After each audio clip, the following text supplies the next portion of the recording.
Meanwhile, with hurricanes becoming more severe, our region may not have what we need to protect against the catastrophic effects that storm surge can have. So, in response to the growing risk, the SPEED Center at Rice University has helped develop a new plan. And this morning, the co-director of that center, Jim Blackburn, joins us live to help us understand it. Good morning. Good morning, Brianna. Nice to be here.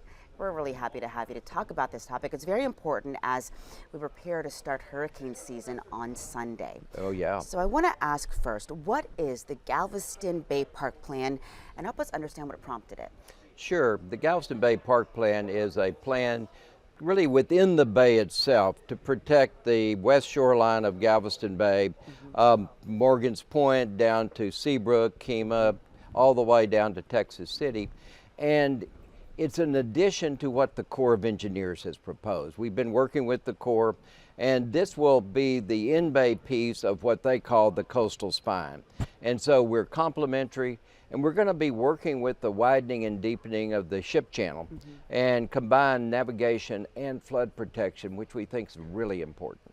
Okay, so we have covered the plans for the Ike Dike for a really long time. That's what we call it here colloquially, and kind of the hiccups that they've encountered trying to implement that. Tell us how this plan kind of fits in with that larger plan from the U.S. Army Corps of Engineers. Sure. Most of the Ike Dike is right on the coast. It's sand dunes on Bolivar, it's sand dunes on the west end of Galveston. It's a big gate across where the ferry goes. So it's kind of a line along the coast. They had a couple of gates in bay, but not a whole lot. And what we have proposed is to add essentially a barrier that goes from Chambers County, its tip of Chambers is Houston Point, comes over to the ship channel, comes down, flips sides, and connects down to Texas City. It's about probably a 15, 20-mile project, and it will be done in association with the deepening of the ship channel, which is Project 12 for the Port of Houston.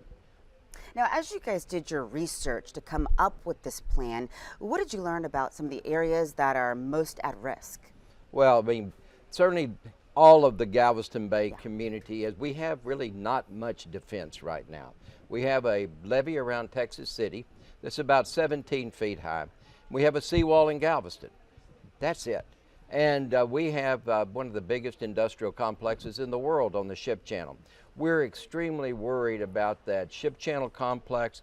If we get hit with a Cat 4, Cat 5 storm, it will be the worst economic and environmental disaster in United States history. I mean, we're talking huge impacts, and we've got to get a plan, and we've got to get something that's buildable.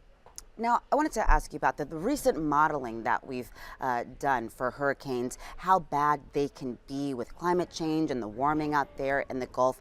How has all of that data influenced this plan? Well, I think probably most importantly, we're going to see more big storms in the future. We're going to see more Cat 3s, 4s, and 5. The Corps of Engineers is restricted in what they can plan for based on really their internal rules.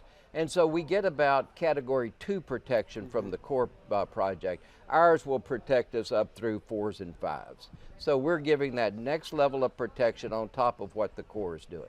So you guys actually shared some mock-ups with us. I want to pull up the one called Cat 5 protection. You can see it here on the screen.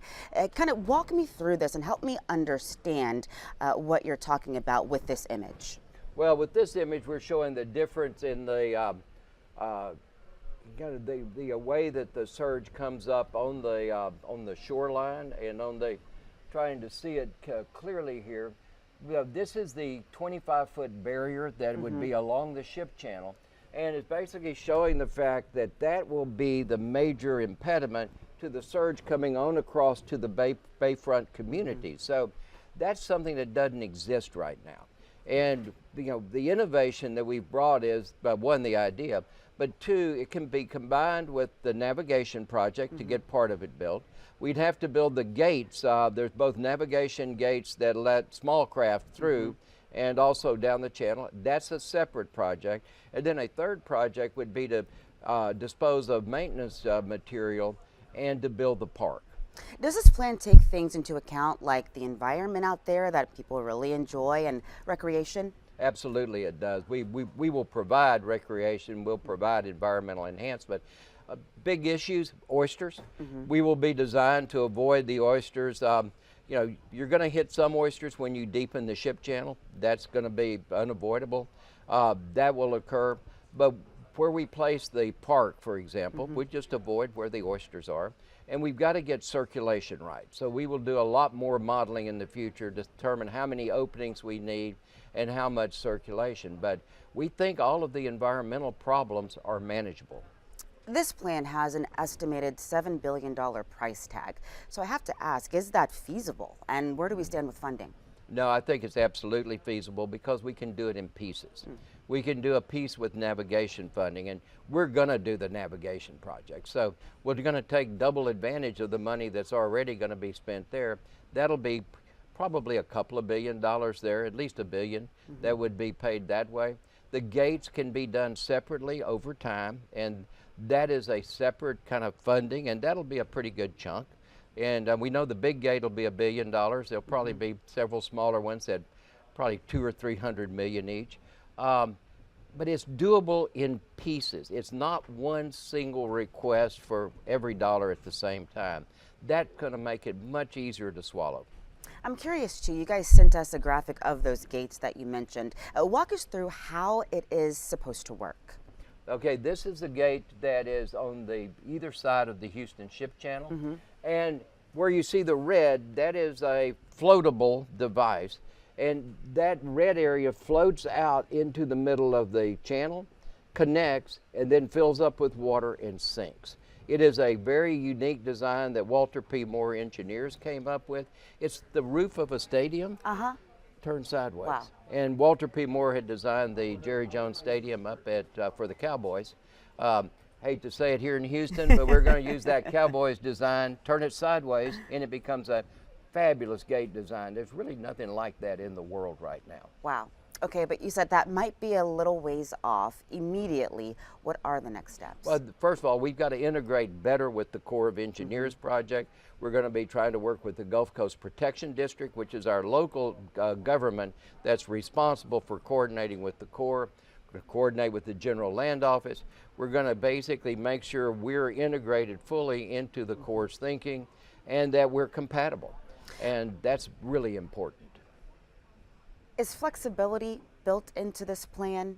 Because we think that it's what we need right now, but what if that changes in time? Well, I think one, it's flexible because it's part of a navigation project. So, you know, we can do that first part, and we're going to dispose of that material anyway. We're just going to take it and build a 25-foot barrier. So that part is absolutely, I think the decision on whether we build the gates and when we build those gates, I think that will be the point that we could go another direction if we needed to. But I really think in Bay, this is great. I think a lot of the work the Corps is going to be doing is down on the coast, trying to perfect what they're doing, because frankly, that's a much harder problem to solve.